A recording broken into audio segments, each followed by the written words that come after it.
Warning, the following program contains material not suitable for children, including coarse language, mature topics, and general unhinged behavior. Viewers' discretion is strongly advised. All footage used falls under fair use and may be edited to avoid copyright. Thanks and enjoy the show. Hi everybody, it's Magi, and welcome back to my channel. I don't know if y'all know this about me, but I'm a huge fan of the anime Madoka Magica. Actually, I could probably tell from my profile pic alone, but anyway, it's one of my favorite magical girl anime of all time, and I hold it near and dear to my heart. Behind Sailor Moon.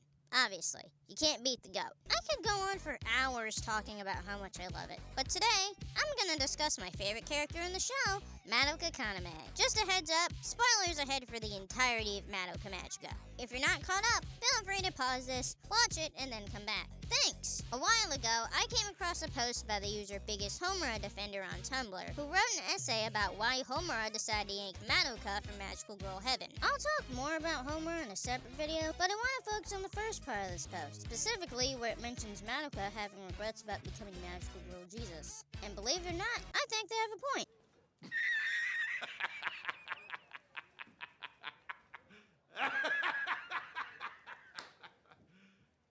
Serious? I know it sounds hard to believe, but stick with me for a second. In episode 3, before the fight against Charlotte, Madoka asked Mommy a question about what she should wish for. Now, as you're watching this clip, ask yourself, does this sound like a cool, smart, confident teenage girl? Well, there's nothing special about me. I've never been good at school, and I don't really have any talents. I'm scared this is the way my life is gonna stay, always asking for help and not being able to help when people need it. I can't stand thinking about it. But then I met you, Mommy, and you showed me what it's like to stand up for people and really help them. And then, when I found out that I might be able to do the same thing, I don't think I've ever been happier in my whole life. And it's not just in that scene either. Throughout the series and in the first 2 movies, Madoka's self-worth is practically non-existent. It's only after she became a goddess that she finally got her wish to help everybody. Or so we thought. This comes to a head in Rebellion when Madoka and Homura have a heart-to-heart in a flower field. And that's when Homura starts to realize how lonely Madoka really is. I won't be analyzing the entire scene, mostly because I'm terrified of the wrath of the copyright gods. So I'll just go over the key parts that stood out to me personally. Now with that out of the way, let's get magical. Hey, Homura, you really shouldn't go off by yourself like that. If something's ever bugging you, you can always come talk to me if you want. I might not be able to help you much with your problems, but it's way better than having to worry about them all by yourself, isn't it? It hurts me to see you suffering so much when all I want to do is help. I wish you would talk to me.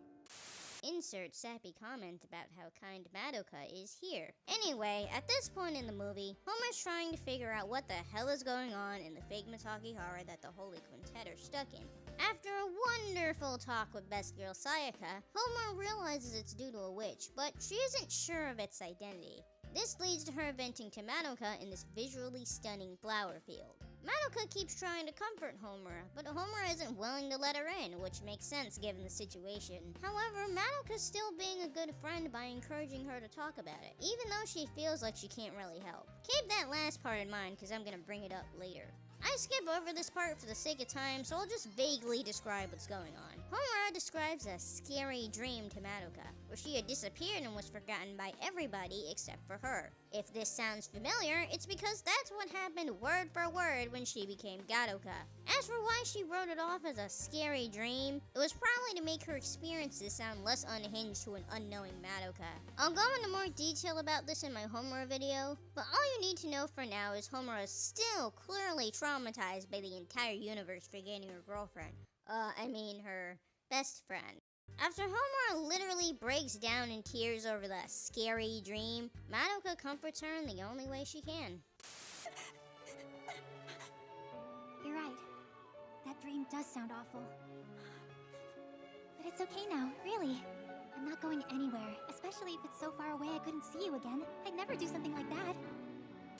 Instead of dismissing Homura as insane, Madoka calms her fears and promises she'll never leave. To me, this feels like a callback to episode 12, where Madoka said she'll always be there, even if Homura couldn't see or hear her. Remember in the last point where I mentioned an unknowing Madoka? I meant it literally, since this version of Madoka has her memories wiped thanks to Sayaka and Bebe. So while Madoka is accepting Homura's words at face value here, she's still reaching out to reassure her girlfriend, best friend, that she's not going anywhere. Homura feels Madoka's endless compassion, but understandably, she still has doubts. So when Homura asks, "How could you be so sure?" listen to how Madoka responds. You know how wimpy I am. If I did anything that makes someone as strong as you cry like this, it would break my heart. It would break your heart. Leaving us behind would hurt you that much. Did you catch that? When Madoka called herself wimpy right before she comforted Homura? Even though she's trying to reassure her girlfriend, her best friend, that she's there for her, Madoka's still putting herself down, just like she did in the mommy conversation we saw earlier. If you haven't caught on yet, allow me to explain. She's self-deprecating. According to Merriam-Webster, self-deprecation is tending or serving to disparage or undervalue oneself. In other words, talking badly about yourself. In Madoka's case, when she calls herself wimpy, she's calling herself weak, a coward. Somebody who can't do anything on her own, which, as we've seen, is clearly not the case. And to be honest, it's kinda sad when you think about it, but I'll save that for later. After Homura asks Madoka if she's sure that the mere concept of leaving would hurt that much, she'd probably expect her to say no. But Madoka doesn't. In fact, she says the opposite. Of course it would. I'd hate to leave you and Sayaka. Or Mommy and Kyoko. Or my mom, Dad, and Tatsuya. Even he told me and all our friends from class, too. I wouldn't go if I couldn't see you guys again. I know I don't have the courage to do something like that, even if I didn't have a choice. I know I don't have the courage to do something like that, even if I didn't have a choice. Madoka Kaname, the one who literally rewrote the laws of reality and became a god to end all witches, still feels helpless and alone. Remember that self-deprecation thing I mentioned earlier? She's doing it here yet again, proving that she still views herself as a weak little girl even after all she sacrificed for magical girl kind. Unless she's helping people, at least in her eyes, she doesn't have a purpose. But Magi, I hear you say? How in the name of the Hokage did he figure that out? She's not Gadoka, she's still human! And that's because of what Homura says later on. I know there's a chance you might just be an illusion. Or a fake version of you someone created. How else could we see each other again like this? Does it even matter? It does to me. I can tell you're the real Madoka. You're here and I can talk to you again and feel your kindness one more time. And I'm so happy. So if this truly is how Madoka feels as a goddess, then it says a lot about her current mental state. Sure, she is every single magical girl in the past, present, and future through the law of cycles, but they aren't entirely aware of her existence, only through rumors and whispers throughout history. They don't know the real Madoka like Homura does. And as for how Homura feels about that, well, let's just say that all's fair in love and war. And that's Madoka, the lonely goddess. As I said in my previous video, I am so sorry for the extremely long wait.